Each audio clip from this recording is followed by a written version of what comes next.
Good day, everybody. This is Greg, and so I want to say wish you a happy Merry Christmas. Today is the 24th, December 24th, 2025. And so what happens is I had to think for a second. I am in the process of, right before I'm going to take my daughter out driving in a little while, usually we go out driving on this day. And if you don't know what this day is, then pretty much you don't have to worry about it. I guess you can look it up and see what day it is. But for the most part, though, I take my daughter out driving and we just do some driving lessons because she's in the process of learning how to drive. So using the family car. Here before your very eyes is a masking tape dude. He's wearing protective gear. The protective gear he's wearing is designed to keep him from being bitten on the head by one of these carnivores right here. See? So the thing is, it'll protect his head from a carnivore bite. And you should get one too because what happens, you don't know when you're going to get attacked by a carnivore. So you must always be ready for a carnivore attack. So even on this Christmas Eve, always wear your protective gear because, he can't bite your head. So you, in the chat, $500. Just want to say thank you so much for being here today, all those who are here, and those who will be here later to rewatch this. I'm not going to talk for long because I have to have a couple things I need to do. So what I'm going to do is I have a couple of sculptures that I wish to do some kind of a cool rendition to. For example, what happens is this. On yesterday at my job, they gave me, one of my coworkers gave me this really cool thing right here. This right here. They got me. They understood it tips and they got me this here. These are socks, Gizmo socks, and these also are some Gremlin socks. They have Gizmo and Gremlin socks. They get me. They really get me. So I have something there. So what I have here before you is this one. I have this one, a Carnotaur, and I also have my creature here, which is we'll have some people. I like making the people making people sculptures. It's always fun. This here is guy, I made a little glass thing on his head. It's like one of those spray bottle thingies. Just found that. And for the most part, though, let's see if this thing here. This one here, I had made this when we were watching Jurassic Park, the most recent one. It was the one. It was the Aqualops, but I didn't like the name, so I like the Microceratops better. So there's that. So this one and this one. So these are two dinosaurs. Put it together. I'm going to do some work on these before I go. So pretty much I'm going to be here for just a little while. And so the question is a matter of what color should I paint this? Should I paint this a typical one that you just got the reds and the browns? You got the grays and the reds for the Carnotaur. And also this one here, I want to make like a really cool pattern on this one. So we're going to do some really cool patterns on this one, as well as some cool patterns on this one. And I want to show you something else I was working on. I do this thing, right? I have this, this is Jimba with Chupacabra, and so she's a triggerfish, right? She's a triggerfish with triggerfish like design. And what happened was like I usually take some of my own art and then I design it and I turn it into wallpaper sets. So you have like a wallpaper thing. Hey, how you doing? Hi, Stickbot. Good to meet you. Good to see you. So this one here, for example, I just drew this into this. So draw me like one of your French guys. So here you have that. So this has been drawing here. You have that there. So what I'm going to do is I'm going to add some paint to it and do some painting as well. So it's a matter of which one do we start with first. Hey, how you doing? How you doing? Bluebird, good to see you. Good to see you. Thank you for joining my chat today. This is pretty much, yeah, see, this is a chupacabra. This is a masking tape art piece because I do a lot of masking tape artwork. Thank you so much. This is here is a Carnotaur that I was working on, and I started working on last week. And when we were watching Jurassic World: Rebirth, this is one of the Aqualops that I made. And so what happens is I'm going to do a little painting on him. So anybody, what color should I paint this one? Because I'm going to leave it open. I'm kind of not sure what to paint this one. Thank you so much. This one here is one where I think I might do a green and a brown. Because what happened, we went to BJ's wholesale food last week, and I saw one and I started making this. So this is like last, I think Friday or so. I started making these things here, and this was kind of the thing. So this is one that's like almost 1 week old. Yep, here you are. This is here. Thank you so much. You're very good. Thank you. I really appreciate it. Thank you so much for subscribing. I appreciate that. Whoever subscribes to me, I'll subscribe back to you. So I promise that. I'll subscribe back to you. So that way we can follow each other. This is so cool. So anyway, so what I'm gonna do, see, I have some people here, and I have a little. Before I was talking about how this, Carnotaur resistant, bite resistant marking for a Carnotaur. So if you want to get one of these helmets, protect yourself from a Carnotaur attack, pretty much.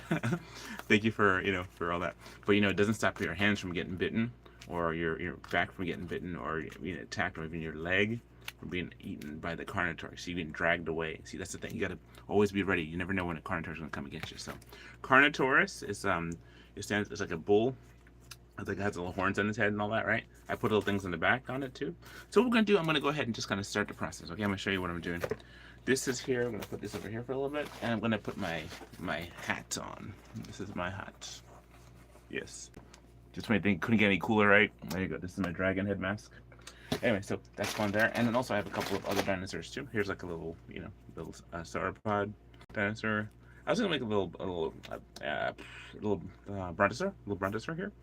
And then I have this one here, which is my stegosaurus.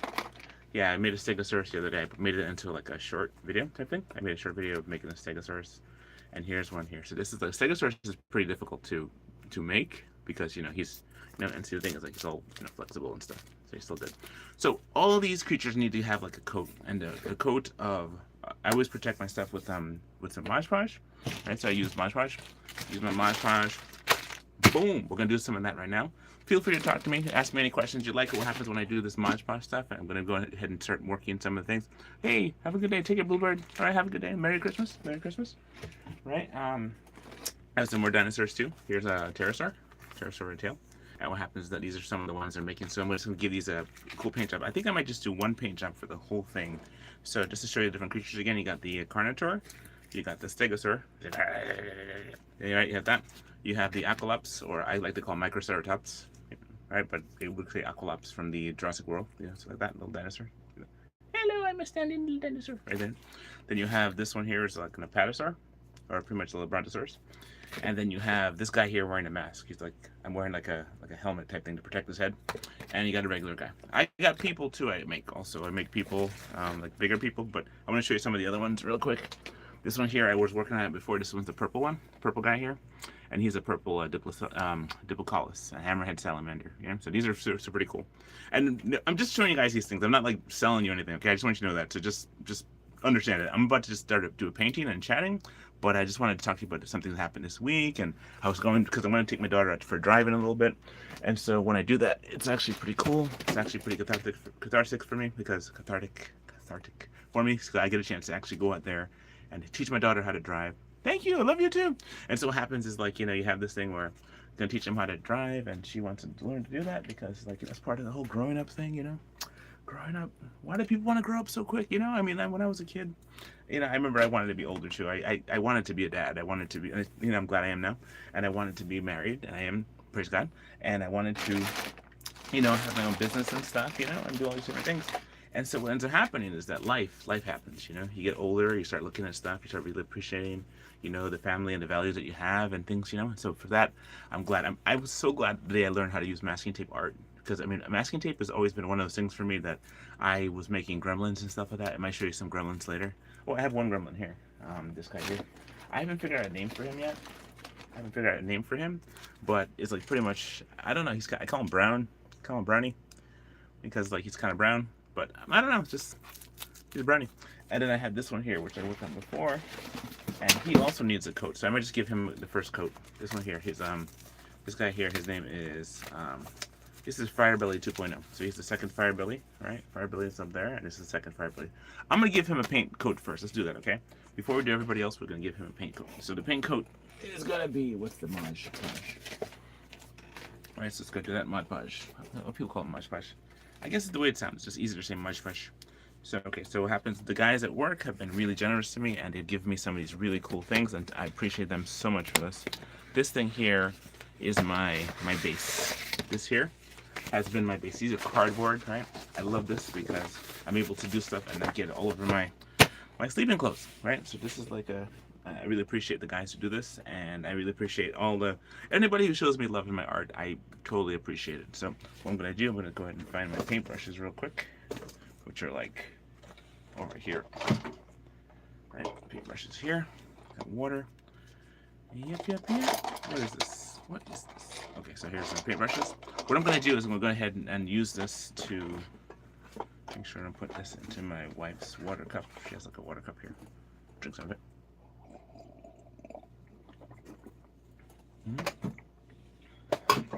As you know, I'm not AI. All right, so can AI do this? Let's see. Can AI do this? No, AI can't do this because AI has a whole finger thing. So remember, hey Bluebird, say hi. How you doing? All right, cool beans. What I'm going to do, I'm going to go ahead and start getting this ready. So this is the brush. Let's go ahead and talk about something. The brush, right? And what I'm gonna do, I'm gonna open up this can of whiplash right here. No, this can of Mod Podge right here. We're gonna paint this. Okay. All right, let me just angle the camera so you can see a little bit better. All right, do this. So, all right, so I want to say thank you again. I keep saying thank you because, you know, I'm so appreciative of the fact that the people come here to watch my show and watch me do this art. And I'm eternally grateful. The reason why I'm eternally grateful is because this art means so much to me. Once I learned about it, like I learned a little bit about it. Again, I always give a shout out to my boy Marcos Makes, because he was the one who, even though it was kind of an in-between step for him, for me it was a big step. I learned a tremendous amount. You know, I gotta figure out where I'm gonna put this. Hold on a second. Let me think for a second. Okay, here's my phone. Right, I have a chair in front of me, right? And the chair is there. I got my phone here, my other phone, to show me the colors of the Carnotaur. This here is all the creatures. I'm gonna put them over there on the statue. You can't really see over here, but if I was to turn it like a little bit, you see like a whole wall of all these creatures and stuff. See a whole wall of things right there, right? So yeah, that's right there. And that's kind of like breaking the fourth wall. So just like my kitchen, right? So here you see me here in my kitchen. And I have my computer and stuff over there and stuff like that. Yep. And so what I'm gonna do, I'm gonna make sure I don't like spill any of these cool paints or art things onto that, because I'm gonna do some painting and get this ready. So I might put like a little creature hanging down on top of my head from there. Let's see. Nope, I can't really do it. Well, I can't yet. Hold on a second. Right there. So you got some ominous creature looking at you while I'm working on this thing here, right? So you have that there. He's not gonna stay. Nope. Maybe the lizard might stay. Yeah, I probably shouldn't do this, guy. I probably should really focus on the Mod Podge. I don't spill it on me, right? Yep. Little lizard. There it goes. So I'm going to put the Mod Podge right here. All right, we have that.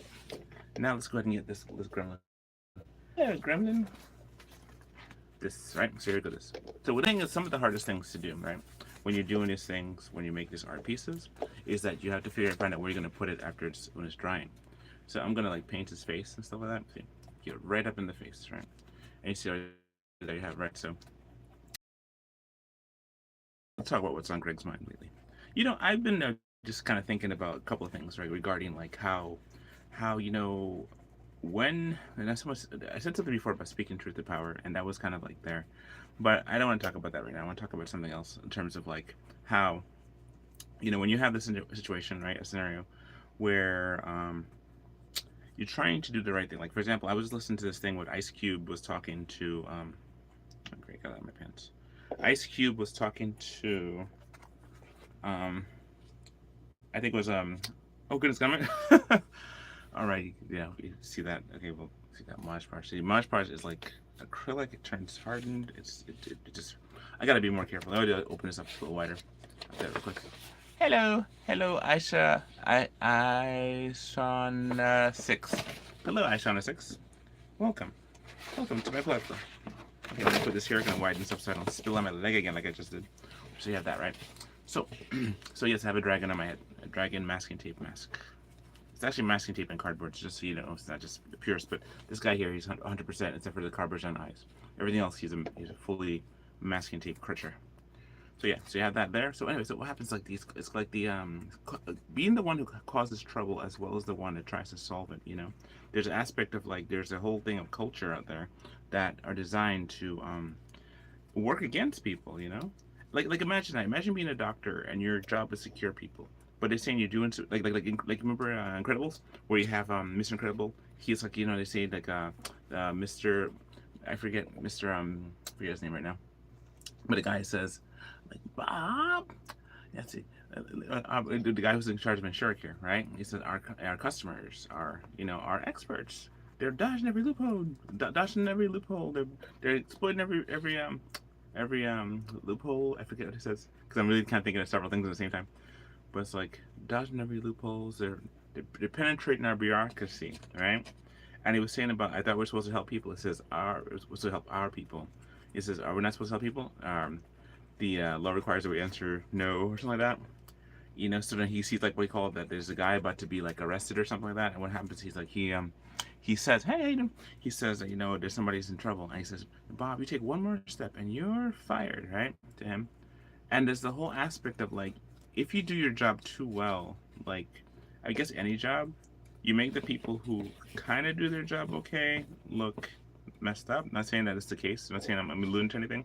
I'm just saying that that when I remember when we used to work in church, right? We had a thing in church where we were doing what the Bible says. We're just doing what Scripture says as best we know it, right? Because I mean, let's just imagine I don't have 100% honest. What I know it 100% that I know it's 100%. So for example, you're doing the best you can, right? Trying to be a good example, trying to be a good youth leader, trying to be and work in there and help people out. And what happens is that you got people who have to deal with their own trouble. Now, there's an aspect, like I remember when Jesus first came on the scene, there's a cross movement song that says, he says, when he started singing about how Jesus, they were trying to like make him into a king, and then they're gonna try and take down the Romans or whatever, and then try and do all these things. And he's like he didn't come to do that. The first time Jesus came, he didn't come to to conquer kingdoms. He came to conquer sin. And so when you have the people had a different expectation for him, and what they have, it's like when you go to a job, a job has a certain expectation. So if you do your job really, really well, they're gonna give you more work, right? And if you give you more work, eventually you get to a point where you're just like, okay, I'm working so much on this thing, and they could be like, well, that's not really your job. Your job was this. If you start doing initiative stuff, so you're trying to do any initiative stuff, you try to be like, all right, I'm gonna work on this project. I'm not gonna do too much, because if I do too much, then I'm gonna be forced with having to deal with something. So what happens is like, you end up having to kind of pull back, or you end up eventually having to change it up. There's a guy I'm listening to. How it's like when you start listening to people, you can't really remember the name. I have to look it up. I have to look up the name of the guy. He does a speech every day about working from 9 to 5, and having your own job, as opposed to being part of the instead of doing 9 to 5, just working your own business. I have to look it up real quick on my old phone, real quick. Let me see if I can find it. All right, and so what happens? I think his name is Aaron. His name is Aaron, and I listen to him like every day. He doesn't really pay attention to the name; it just pops up. So I'm gonna look on my phone because I have the Wi-Fi open now. So I'm gonna look into my history and see the one I just listened to. Because what happens is this is something where, he talks about this every day, and I always give a shout out to him. Merry Christmas, by the way, everybody. I know it's Christmas Eve, depending on where you are in the world, and depending on when you see this video. Say Merry Christmas to you. I don't want to update my app. No, I cannot. I don't want to update the app. Can we just go to the thing that update it? Because it's like, all right, cool. Just here, go to my history, and in my history, I think it's Aaron, right? And anyway, so when it pops up, I'll show you. But in the meantime, I keep working on this guy here. So yeah, so what I'm doing here with this guy, I'm just kind of giving him a paint over, and just kind of making sure. Okay, there's Adrian. Oh goodness. All right, I can't update this now. Why does it keep going to update? All right, so his name is Adrian. It won't let me do it unless I update it. I'm gonna have to actually go to the browser window and look at it. Yeah, it won't let me because I have to do updates. You have an update. It's my old phone, so I gotta update it. Okay, so anyway, so it's Adrian. It's Adrian something, and I'm gonna push the update button. That should work, but I'm not sure if it will. Let me close the Chrome and see if it can. All right, the point I'm saying is that he talks about how you should actually, work on your own business, because what happens, there's a thing where companies are not as loyal as you'd like them to be. I mean, at the end of the day, they're not in it for you. You're in it to help them accomplish their dreams and to make what they have to do. So when you're working at a company, you just understand that it's like, they might have the sweetest intention, you might be the nicest people, but you also understand that they can actually, get rid of you at any point. Because it's like they have you're just kind of like a company's like an enormous clock, like we said, Mr. Parr said to Mr. Humph in that movie, in Incredibles. He says, a company's like an enormous clock, and so what happens is it comes a part where if you do your job too well, you run the risk of getting more work. If you do your job not well enough, you can get a risk of being fired. If you narc on other people, right, you become the person that tells on others. You become the company's spy, right? Hello, Adventures in Drawing. Good to see you. Hi, how you doing? Good morning. Good morning, buddy. Good to see you. And so what happens, like when you work with companies, right, you run the risk of being let go because you do your job too well. You can actually do that, do your job too well, because you have all these people, right, who work Microsoft and stuff in different companies, and they work so well, and then they got such high salaries, and they did when it came around time to cut people. Well, who got cut, right? It was, and they worked for many years, loyalty, because it was like, I think how it was in the past was that when you work with a company, you became part of either a union or something, or you did something where you're actually part of organization that people actually, they appreciated and they value their people. But now it's become such multinational, multi-level, very important that they could replace anybody in any job. The managers can be replaced, the bosses could be in place, everyone could be replaced like a whim and a fancy. And that's the thing. It's like when you look at these kind of things, you realize that, hey, you better to do your own thing as best you can. I was listening to this thing. It says, we are batteries for companies, and when you really think about how it works, it's like there's a there's an aspect where they can just replace us. And as you said, someone said that you need to find a job that you are irreplaceable, that you cannot be replaced, you know. And the best way to be a job that you're not replaceable is to make your own job. So this is why I do my masking tape artwork, because my masking tape art is something that pretty much I know a lot of people can do it. In terms of like if you just put your imagination to it, you can do it. But for the most part, though, it's like most people don't, because they always figure like masking tape is an in between. Whereas I don't think of it as a staircase. I think of it as like almost like a destination. And yes, you can build on top of it, but in and of itself is a beautiful piece. This guy is just cool. He's gonna, when he dries, he's gonna be like solidified and sealed his inside of his coat of paint. And this prolongs the masking tape, by the way. So it's another technique I do with this too sometimes, but I haven't done it in a while because it's extra energy. I try to be minimalistic in terms of what I'm doing. And also I got to make sure I put him on plastic, because if I put him on these cardboard things, he's going to stick to them. So you don't want to put this on a cardboard thing.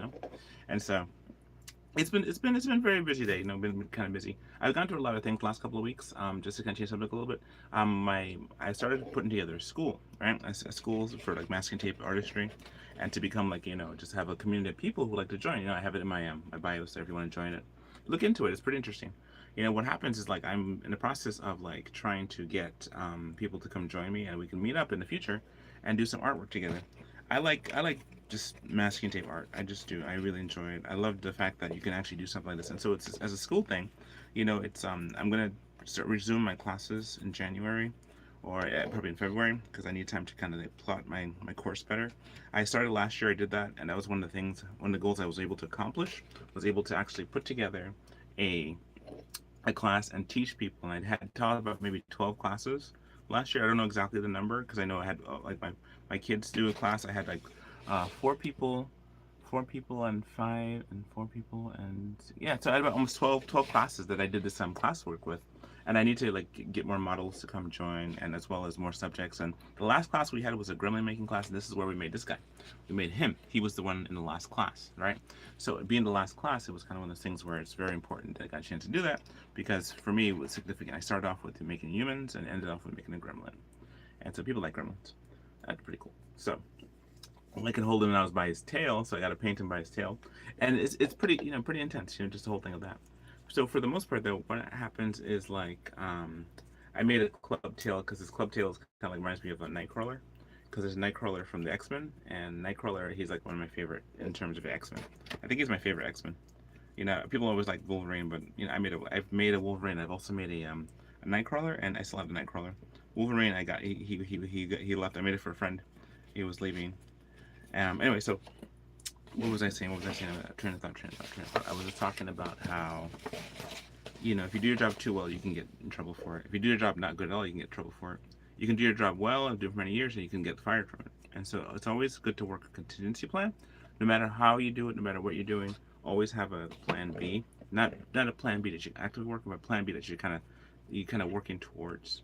Because sometimes you're not sure exactly how things are. People's favorite change with you. Sometimes the thing is like, I remember when I was a kid, I remember like they was always telling me that you should always get your praise from God. Everyone gets their praise from the Lord, because God doesn't change on the fancy. He might like you today, like people that like you today and they don't like you tomorrow, kind of thing. They could switch on you, and then it's like it's just kind of, now where are you? Because I remember many people I talked to, they're like, oh, you have great potential for this and that, and that was always the thing about it. I mean, the word potential, because potential always means like, oh, someday in the future. Like, I mean, how do these people even know? They just assume that there's potential. What if, like, for example, and you start looking at things, right? And start saying, you know what, things that happen now, it's not really, I'm doing something actively right now. I'm actually painting Gremlin, my own Greglin, right? My four-fingered Greglin during Christmas Eve, right? I'm giving him the Even the paint cover that he needs in order for him to be a properly sealed, so he can, he doesn't just fade or get brittle, because he won't get brittle. These things don't get brittle. They stay firm forever, but the outer surface can, and that's why I give it a coat like a sealant. And so you can use any sealant pretty much, but I use the Mod Podge because, one, I'm a minimalist. I like to kind of keep things minimal. Too many things going on. You have too many things going on. So the best thing to do is just kind of like make sure you have this and see him here. I'm gonna see if I can suspend him from the ceiling. Oh, my guy fell off. There's this here. I'm gonna put it over there. See if I can suspend him from this anchor. This really wonderful thing that one of my coworkers gave me that I really appreciate. I'm gonna put the tail here on the edge like this, and I'm gonna clamp it like so. Alright, so now it's here and it's clamped. So it's gonna hang from there. It's not touching anything. Boom, that's the one. Okay, now what we're gonna do the next one. Alright, next one we're gonna do the Carnotaur. Alright, gonna go ahead and give the Carnotaur paint job. Alright, not paint job, but a seal. That way it's like when I do the paint. See, sometimes I do the paint and it's kind of like, which steps you go first, I don't know.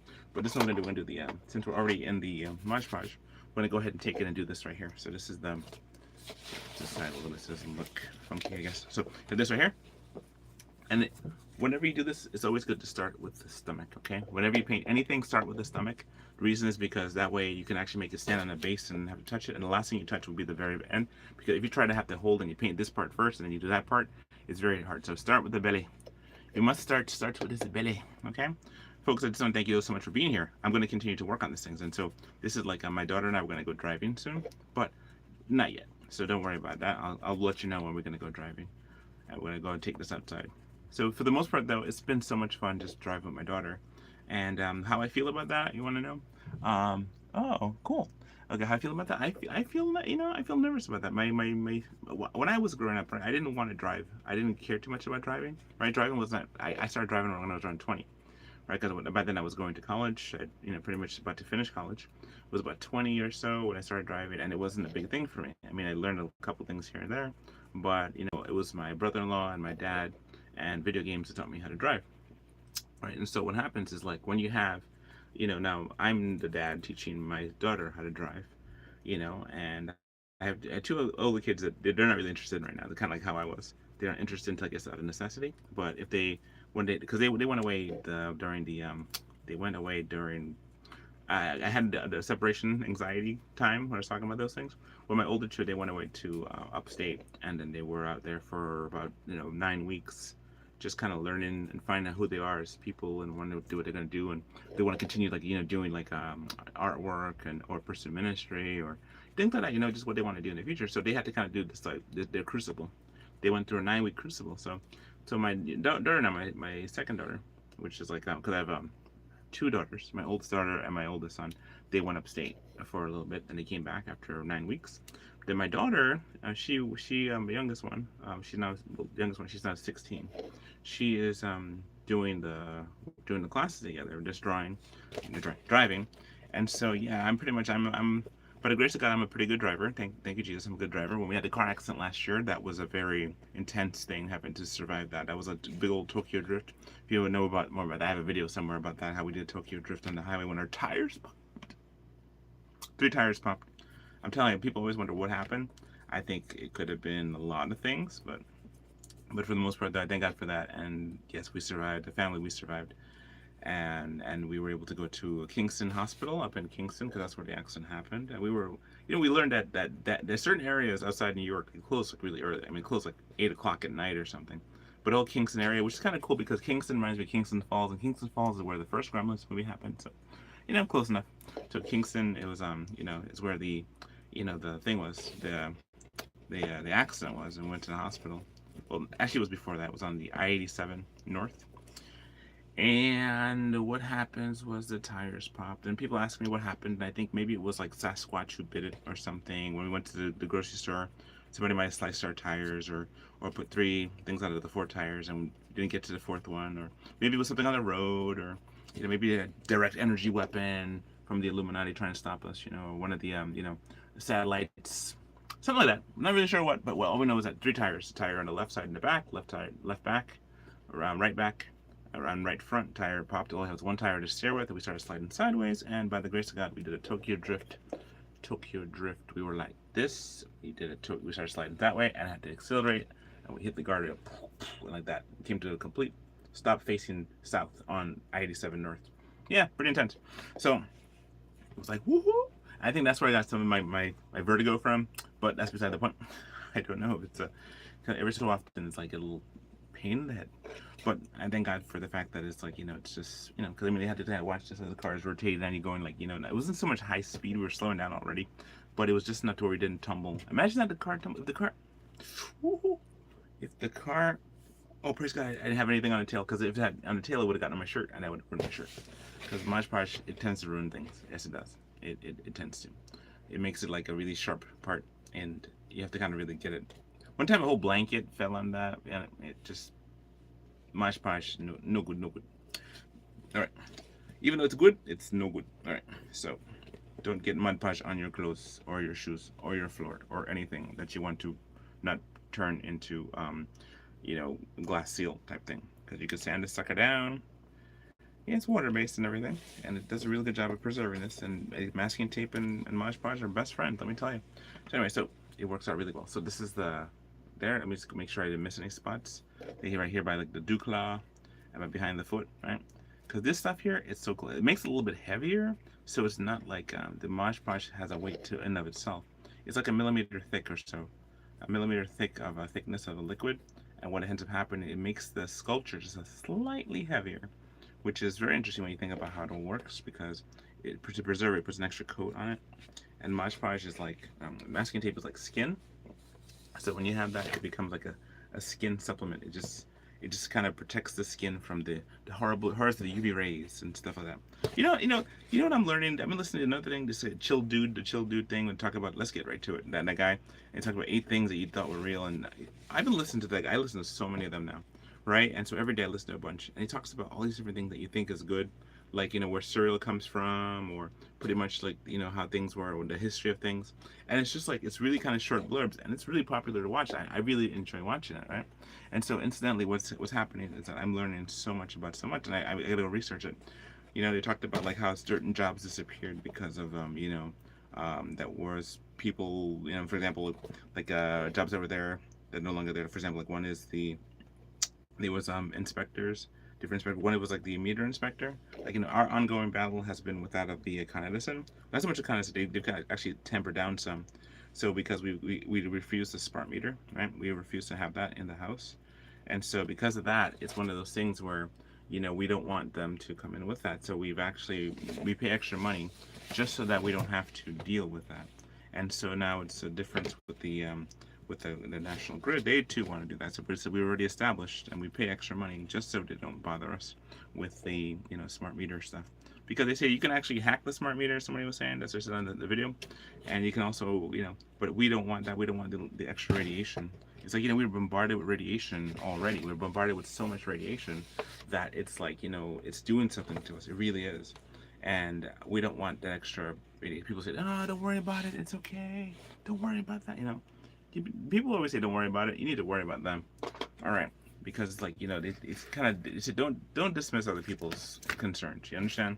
There's a reason for that. The reason why people are saying something, even if they sound crazy, they see something. Like, they know something. It's like that thing where, like you say about your instinct and stuff, go with the instinct, go with dunch. Because what happens is, like, sometimes you have people who are able to negotiate and able to, say things and do things and are very clever in their deception. But the thing is that your gut can see beyond that sometimes, Your gut reaction can actually see beyond the deception. So you can actually say, this doesn't feel right, and I'm going to go with that. And someone said, instead of going with your gut, go with God on this one. Say, God, give me wisdom how to deal with this. Because the more important is, like, the thing about deception is that deception works towards to deceive you, right? So if you were to be like something where you knew it was deception, it's not a deception because it's deception. But if you didn't know, the whole aspect of not knowing, it's like that person you trust, the one you really, really trust, is the one that kind of deceives you, right?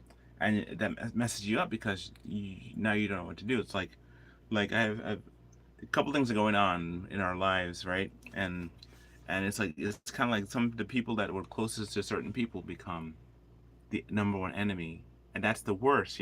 My headphones they're broken. What happened was like the little connectors just, I try to fix, I'll fix some better. But here I gotta put this out the way so I can do the next one. So I'm gonna drop this on the floor right here. This thing here. Put this on the floor right here. Actually, I'm making like lean down on his fingertips. All right, I'm gonna put him on the ground, and then he'll be the space for the others. I'll make him stand up on his feet. Yeah, so you stand right there, buddy. So he's on the ground right now. Next one, you want to do the Stegosaurus next? Should I do the Stegosaurus? I think I'll do that. Let me put this right over here. Just a little bit here. Do the Stego. All right, so we'll do the Stego. So for the Stego, same thing. Do the stomach first, and then you do the fins on the back. All right, so let's do that. All right, so do that. Stego. I want to play with Legos. All right, so what happens to this, right? I'm picking up my Stego. You have this thing, right, where as you get older in life, you start to see more stuff. So back to what I was talking about before about my daughter. What happened was like she had she's interested in learning how to drive, so I'm just in the process of trying to teach her, and it's been fun. So we have to at some point gonna try the highway, and that in of itself will be not a nightmare situation, but I hope it's we survive that, because you have to kind of build up to highway, and nobody ever taught me or brought me to highway. Well, like that, it was kind of like it was a do or die kind of thing. I never forget the whole scenario of how it was. It was like go, go, go, go, and I felt the sinking feeling in my stomach. I felt the feeling of like the anticipation of the car behind, and you had to be like, okay, you have to time this, you have to press, so you have to do a lot of like getting ready and getting timing right and pushing that accelerator button, and then trusting the other drivers not to run into you. So it's like, people always talk about not trusting people and stuff, but there's an aspect of you have to trust people. You have to trust people. You have to trust strangers that they're going to do the right thing. Trust the pilot, he's going to fly the plane right. He didn't drink the night before. You have to trust that the job will be done well. That, yeah, I wonder if they actually check people before they do something. Like, for example, all right, Billy, we need to check you before you go out, just to make sure, like, last check the pilot, all systems check, like, almost like a Starship Enterprise thing, a doctor check, make sure you don't have space madness or something, and then when you're done with that, they let you go into the thing to fly it, like a last person check, like before you jump into Formula One, they ask you like, hey, are you able to drive the Formula One vehicle, that kind of thing, So, let's see, so right now I got the Stegiosaurus, right there. People are like, don't say Stegiosaurus. All right, so what happens is like, my favorite phrase is the one about like me trying not to insult people as a little kid, like dodging lasers, and in the comment it says like you fiend, or you're like, you're so heartless. My wife died from laser accident. Trying to defend people and whatever. He said, Bible says offenses will come. You're gonna offend people, and that's just the way it is, unfortunately. But then you have to kind of like be willing to work with them and say sorry if you have to, as much as you're able to, live at peace with all men. One thing I know about Jesus, he didn't say sorry when he was on the cross. He said, Father, forgive them, because these people are a bunch of idiots. Oh, actually, sorry, he said, Father, forgive them because they don't know what they're doing. That's what it says, right? I added the idiots part because it's like that's kind of the translation how I understand it to be. They don't know what they're doing. They don't know, because only an idiot doesn't know what they're doing, and they're doing it. So yes, right? Don't be an idiot. And this one here, I'm gonna put it down with his brother over there. Put you with your brother. And so it would be cool to give this like a seal. This comes time. I'm gonna put this on the ground next to the carnitor. That's on the ground over here. It's just the thing, you always have to like have a place to land these things. All right, now for the aqualaps, or as people like to call it, I like to call it the Microceratops, which is pretty much the same thing. Okay, but it depends on who you talk to. They're like, no, it's not. That one is the one they made up. That's a flavor for the week. And I say, I don't believe you. Well, maybe, Anyway, so long story short, here's this. Right, this one here, I'm gonna give it the aqualaps. Remember, always paint the stomachs first, okay? Always do that. So anyway, we had a Christmas party at work, and one of my coworkers gave me this really cool, cool socks, right? Until I can get it without like messing it up. Where is it? Is it over here? Yeah, it's over here. I gotta see, my fingers are being like Mod Podge, so I gotta like be careful. I don't want it to damage the socks, but let's hold it by the handle. Right here. He got me these cool socks. You see this? These are some cool socks, right? Gremlins. It's a Gremlins on one side and it's Gizmo on the other side. It's Gremlin socks. This is so nice. This is so nice. This made my day. Check it over there. All right, it's made my day because it's like it shows that people actually understand what makes me in my mindset tick. So anyway, so long story short, let me move this guy over here. over that way, over there. This one here, I need to put this right here because my whole thing is shifting right here. Like everything. I got a Drake. Oh my word! I got Draco. I gotta like paint. Okay, what I'm gonna do? I'm gonna finish him real quick, and after we're gonna proceed. So this one here, these two are next. Okay. So that one and that one, right? Then we're gonna do the Patasaur. Right, so we're gonna hold it by tail. I'm gonna paint his chest like this, like so. And so this is the thing. So yeah, so we had a Christmas party, and it was actually pretty nice. I brought some food, and I brought a gift, and that's the thing. You know, sometimes you do all these things. I find that when in the morning time when I have to go to work, I have like so many things on my mind. Like I have to get there and get to work, and then I have a million like decisions I gotta make, like choices, and gotta get there safely and stuff. You know, what happens is like by the grace of God, I make it, right? And then also there's like a Lego store where I work, so I'm always like I always see it, but I see it on the way home. Sometimes if I have enough time, I see it on the way in. I see if there's any cool Legos. Cause I've been wanting to see the Starship Enterprise. I actually saw there's 2 boxes of the Starship Enterprise where I was at, right? And they had it, and I looked at it, and I was like, oh my goodness, this is such the coolest thing. Because we had just finished watching all of the Next Generation. We were getting to the end of it when we started seeing that, and my kids absolutely loved the Star Trek Next Generation. They loved it. They had my oldest son had a thing against Riker. He just doesn't like Riker, but I mean Riker's a cool dude. I like him. So what happens is and then later when he got to the I never had seen the movie Nemesis, right? Never seen that movie until the most recent end, right? Like just a while ago, like a little while ago when we finished watching the series. And I mean, I still want to do like a talk about all of them, the whole series. I might just do that, but the kids are totally in love with that. So we're watching the Deep Space Nine now with Commander Sisko, Benjamin Sisko, and pretty much it's not hitting like the next generation is, or is at least at this point. I know it will pick up because I mean they got like so many awards for the stuff they did, and it's just a matter of getting into it. So my son's already picked the villain. He's gonna boo, and so they all love Odo, the shapeshifter. They like him, and they pretty much they're like trying to figure out which one they like because every character in Star Trek has a different thing and different themes. So when they had the Star Trek Next Generation, they all liked Geordi, they all liked Worf, they all liked definitely Data. They definitely like Data because Data was like he's the man. Without Data, you know. So what happens is they definitely like Picard, and I like Picard too. Picard was like the man, he just always was able to handle a situation. He was cool. He's like French, but he was was a British actor who played a French captain on a starship. It's pretty cool. So yeah, that was always fun because he had to do the hardship of doing the heavy lifting.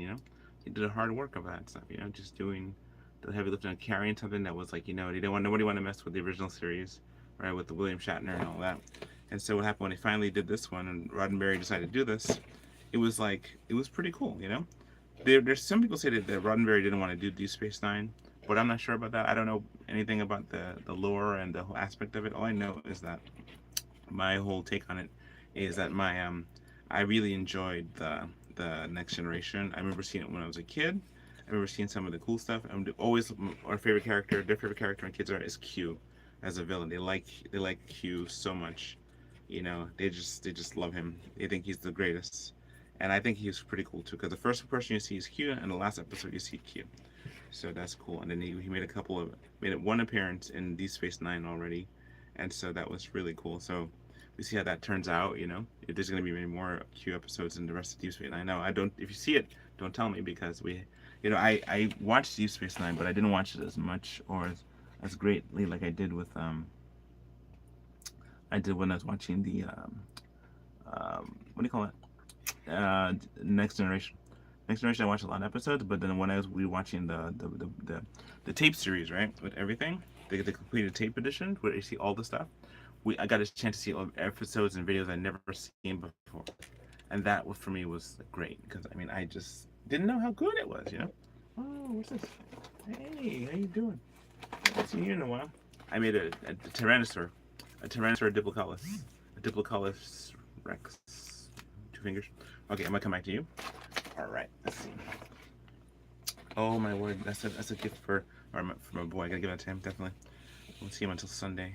All right, so let's see. See if I can work on that one. All right, so this is here. Next one's the pterosaur. Let's work on a pterosaur real quick. This pterosaur is, I like making pterosaurs. They're one of my favorite things to make because it's like, you know, especially this one looks like almost like a pteranodon with a pterosaur head. But yeah, I like making them because they are, as always, start with the belly, flip it over.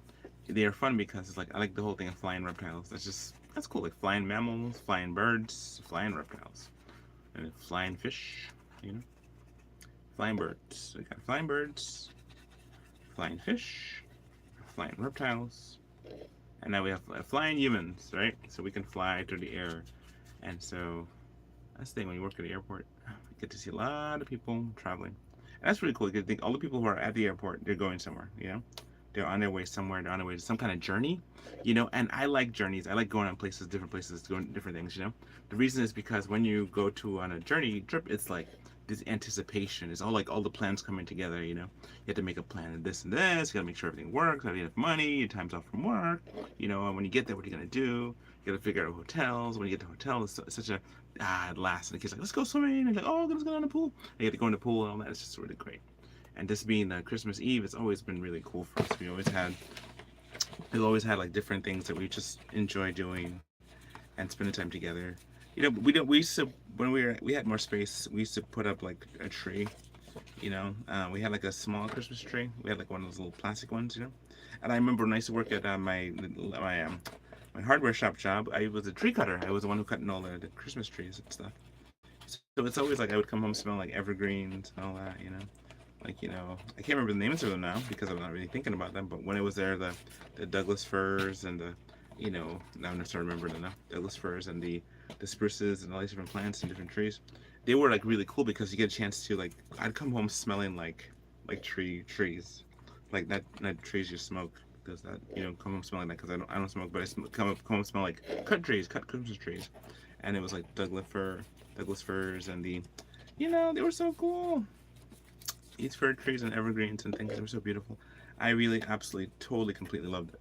And so because of that, I'm just like I love the whole Christmas tree thing. We'd hang it on the things on the cars. We'd get them on the cars, get it all prepared, wrap them up, cut them, put a little plus at the bottom so the tree could absorb, you know.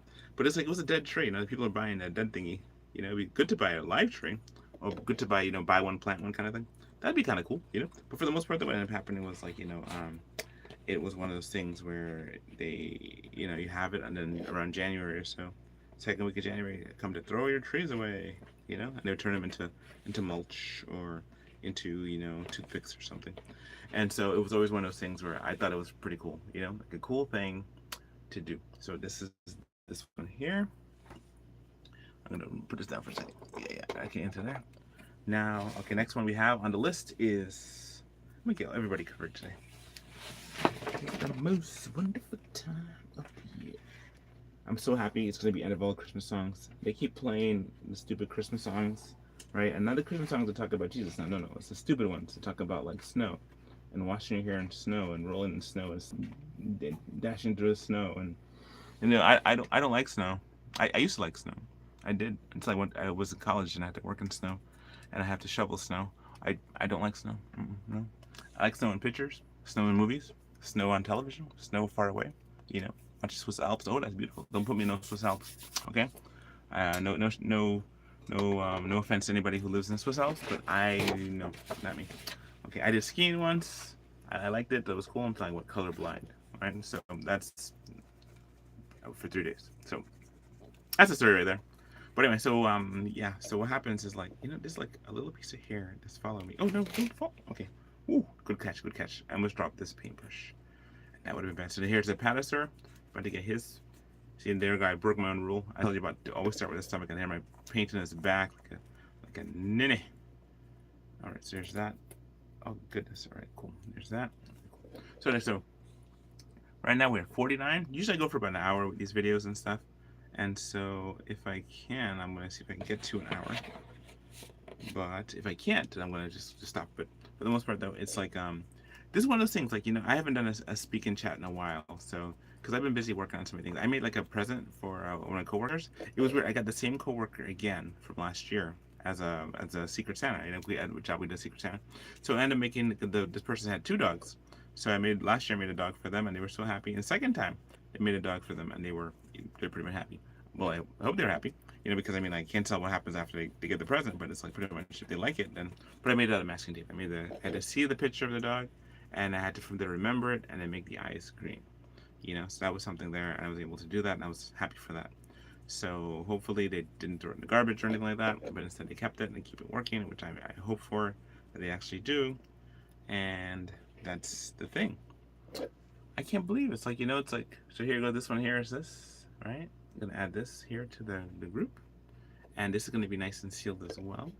And the reason why I'm doing this is because I want to preserve the beauty of it. I like making my art, and sometimes, if you don't give it the extra mile, the extra little piece of love, they're like children. If you just love them a little bit more, they'll love you back. But if you just forget to give them food or something, they'll get mad at you. So you have to make sure you give them food and treat them right. So that's what you do. Treat your kids right. Always do that, because you have to treat you right when you're older. And I was wondering about that with people who don't have children. How it's like for them when they get older. But for the most part, though, I guess you have to figure out a contingency plan. Maybe they have other things you can do. That's kind of scary too. Just the whole thing about not sure exactly what happens in the future. And that's the thing. We're not sure exactly what happens in the future ever. We're not, and that's why I say I don't believe in the psychics. They can have helps and stuff like that from the other world, and from the spirit realm, but they're not really telling you the future. They're telling you a manufactured future. It's like I was talking before in the beginning about. I didn't mention it, but I was gonna start talking about it, about the whole thing of being the arsonist and the firefighter,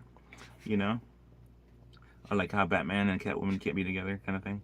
Because for Batman to be together with Catwoman, he'd have to be, that means he's going to be with a criminal, in a relationship with a criminal, and they always keep putting them together because, it's really intense. But, when you think about it, it's like you really shouldn't. I have two T-Rexes I made. I made a T-Rex. So this one is a T-Rex of I call it a Diplocalus Rex and Diplocalus Rex, king. So you have that one. Face off, face off. So we have that. So this one, like I said, 3 fingers. This one has 2 fingers. All right, see that? So what happened? I was making this one a while back, and I'm going to give it a coat of paint too, coat of seal. That way it's good, and I'm going to do some more work on it later. So wait, okay, so now I have down to the last 2 things. I have this one. This is a person. I have the guy with the suit, right? And I didn't do any painting this time. I usually don't do painting, by the way. I try as much as I want to, but I can't really get the painting in because painting is a whole different part of the brain. So let's see. All right, so you have that one. I'm going to give, let's paint the dude. Yeah. Should I paint the dude? Should I paint the dude? Well, okay, well, pretty much these 2 are addendums later, so I'll go back to painting them and have this as my completion. So this is, I'll paint this guy here. This guy is a little dude. He says, I am the last one. So what happens, like, they're going to paint him, right? And give him the seal. Give him the seal. Don't bring me back, like Batman. Ah, you brought me back. Okay, yeah. Yeah, anyway, so I'll break you. He broke the Batman's back.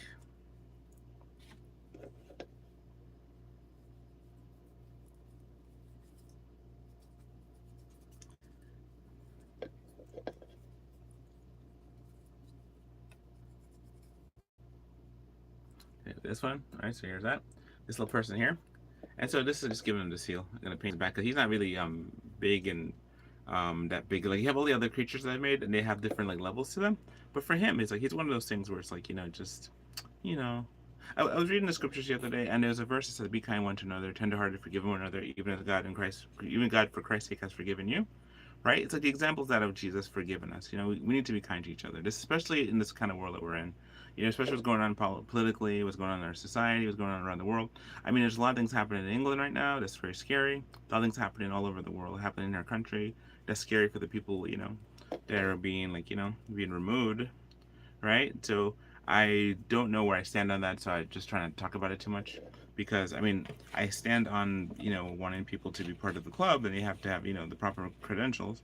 But I mean, there's people who came here without who were brought here not of their own accord, and they're going to a place that they can be very, very in trouble, when they get there, because they're going from a place that they know to a place they don't know, and that's always scary for anybody. So if you're like a person, and you go to a place that you have resources, you have places you can go to, you can figure out a plan. This is how far from that. And I guess that's life. That's one thing about life, unfortunately. Life has an aspect of you have to kind of figure out what you're gonna do.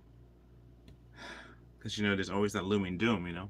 Anywhere in life, there's always the looming doom that something bad could happen, and what do you do when that? But then that's the thing. I found I found this to be a truism that the thing you're worried about doesn't happen in the way you worry about it happening. What ends up happening is something either far less stressful. I think that there was a movie, right? A friend of mine told me about when I was in college, right? We were in college, and he saw this movie, and it was a space movie, right? About or something that happened to a spaceship in space. I'm not gonna tell you the name of the movie. You probably already figured it out, but it's pretty much a space horror movie, right? And he saw this movie, and when he saw it, it was one of those things where my brain did more damage to me in terms of like making up the fill in the blanks than the actual scenario. It's almost like I had a conversation with somebody this week, and they kind of blew something out of proportion that wasn't the. I mean, I guess you could blow it out of proportion. I guess put how you say it in the context, but if you read it plainly, like I don't mean this as a harmful thing. I just what I said was like just to say that this is something that I know it has affected me, and there's people who are affected, and this would have been a benefit for them if they had this benefit, as opposed to being like something that. So back to the thing that my mind did a worse job of making the consequences or making the what could happen, like in terms of like the movie, worse than what it actually was. Because for example, the movie, when you watch the movie, it's like, oh goodness, right? But when you watch, when your brain starts putting things together, it's way worse, because it's almost like your brain knows all the things that you're afraid of. It knows all the things. It knows it well, and it can't differentiate. So when you have a new thing come at you, or a new idea or some kind of thing, it's like a new unknown. So these people who are being like deported and stuff, they have some of them they don't know where they're going, and most of them don't know where they're going. Or if they do know where they're going, they're not going to a good place because they fled from there. Some fled, some just walked over, some didn't care, some did care. It's kind of like a different people have different situations. But for the most part, though, it's like those who did care and came here trying to make things better, they are going back to a place they didn't want to be, right? And it's kind of the thing where in the time they were here, they could have, if they were like here for a super long time, they could have done all the paperwork necessary to make sure they get all the stuff completed. If, for example, they didn't do that, and they didn't do the stuff, and then they just, now it's like the looming doom of their situations, that they should have done something to protect themselves as best they could, and not just trust the strangers to bring them and then to leave them. They needed to do the thing where it's like not only just to stay and do this, they have to figure out where they need to go and make it better so they become the citizens, so they're protected under the citizen protection. You if you able to sneak into a warehouse, that's great. But if you want to be in the warehouse, you have to go the proper way because you're trespassing. And that's kind of what it comes down to. But then it's like what makes it complicated is when people come in as children, or they're born here, and they become a citizen, and then they have to kind of like go into a scenario where it's like they're in between because they grew up here and they know everything, and then they're going to be deported to a place they don't know. That could be a lot of room for exploitation and damage control that needs to be looked at, because that requires understanding that we don't know how to deal with it. So most people, when they get like into a place they trespass, they get thrown out, and that's it. If they get prosecuted, that's what happens. But in this case, we attach empathy. When people attach empathy to something, it could be it's just a matter of like just let people speak. It doesn't have to have an answer. It doesn't need an answer. Just let people speak and let them talk out some of the things that they're struggling with. So when I look at this and I think about what happened in regards to some things that the mind can actually make things worse than it actually is, and you may not be trying to cause a stir or cause a struggle or revolution or something. You just want to just speak truth. We live in a world that does not speak truth. We live in a world that does not speak truth. It's called deception. So I mean, you got people drinking poison coffee and things, or people drinking or going to work drinking poison water, or they're taking things into their body that's poisoning them. Listen to radiation and stuff that's poisoning them, that's hurting them. And what happens is that we do this because we trust them. It's like that movie with the Denzel when he's a pilot. We trust that the pilot's going to do the job well. The pilot's not drunk the night before. The pilot that did their job well. They went to school. They learned the craft. They can handle contingencies when things go wrong. That they're not the first time flying is the first time they're flying you. You're hoping that pilot is a well-experienced, seasoned veteran person who knows what they're doing. So when you come to a person and you trust them and they don't do the things that are that, you get skeptical. You begin wondering, what in the world? How did you get this job? How did you become this person? What did you do? Did you cheat your way to the top? So when a person shows that they're incompetence, or the lack thereof, or they lack the ability to do something, it's like, and you mention something, not that you're trying to, it's just, you just want to make sure that the person knows that their lives at stake. You better be the best darn pilot you gotta be to make sure people get there safely. You better be the best firefighter to put that fire out. You better be the best like artist, to make that person feel the emotion. You feel the emotion. You be able to stand on 10 toes down, defending what you believe, because it's gonna come to that. You're gonna have to defend what you believe. You're gonna be asked, what do you mean by that? And or what do you, or why didn't you, or why don't you know the stuff that you're supposed to know? You're going to be asked those questions, and when you ask those questions, you have to be able to give an answer. The Bible says, always be ready to give an answer. The reason is hope that's in you. So if you're a Christian, you better know your stuff. If and that's the thing I was talking to my wife too about. There's an aspect where people do they do ministry, or they talk about, how Christians should act. They should definitely check themselves before they say anything, because most people don't know, and they'll say stuff that they don't know. And by saying stuff they don't know, they kind of show their ignorance, and they say, how is a person supposed to act? You can call them out and decide, and then you just, I'm kind of rambling, but for the most part, what I'm saying is just like, there's an aspect of, like, when you judge somebody, expect to be judged back, all right? And judge back, and or be able to stand on what you mean, and be able to very clearly explain it, because they're already misunderstanding you if they're calling you to, explain it. Sometimes the best thing to do is not to do anything, just to let it go, let it slide. Sometimes the best thing to do is not, like, to make a big deal about something, because most times people don't think anyway. Most people don't think. So when you have a situation to happen, they're not even thinking about that, because everybody's like, they call it what for main person, the main character syndrome, where you think you're the main character of all the stories. When in fact, it's like, it could be that the person could in fact be the main character, but then it's like, you have to understand it's maybe not theirs too. They're not the main character.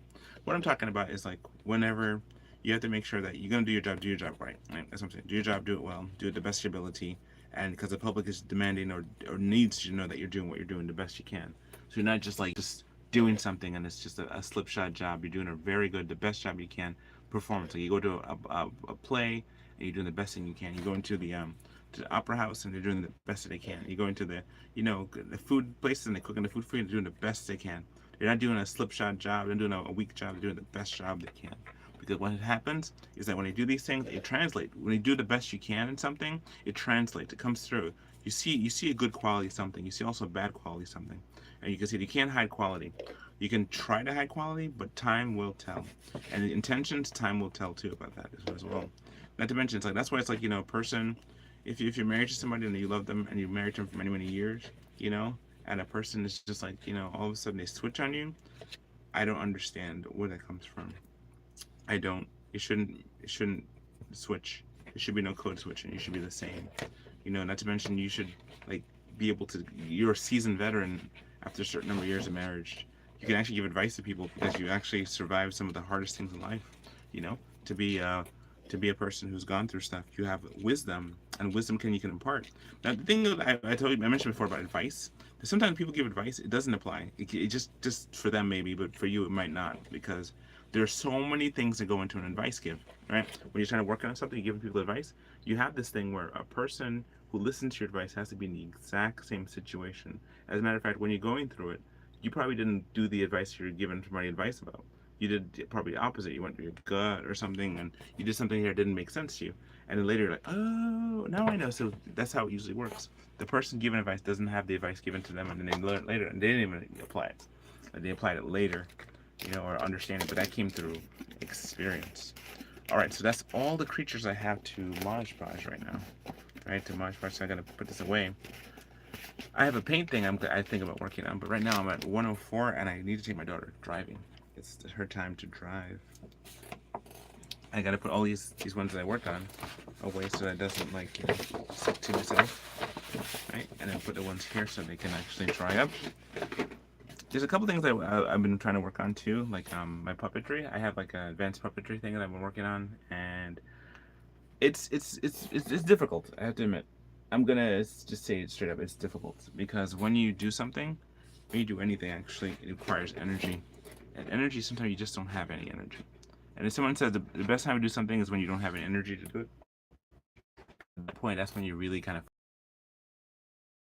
But I mean, the other day I was working on just making the for the late for my coworker, making her dog, and I just couldn't paint anymore. I was painting and holding and painting, and after a long day of work, I just didn't have it. I didn't have it. You know, I just didn't have it. I couldn't do it.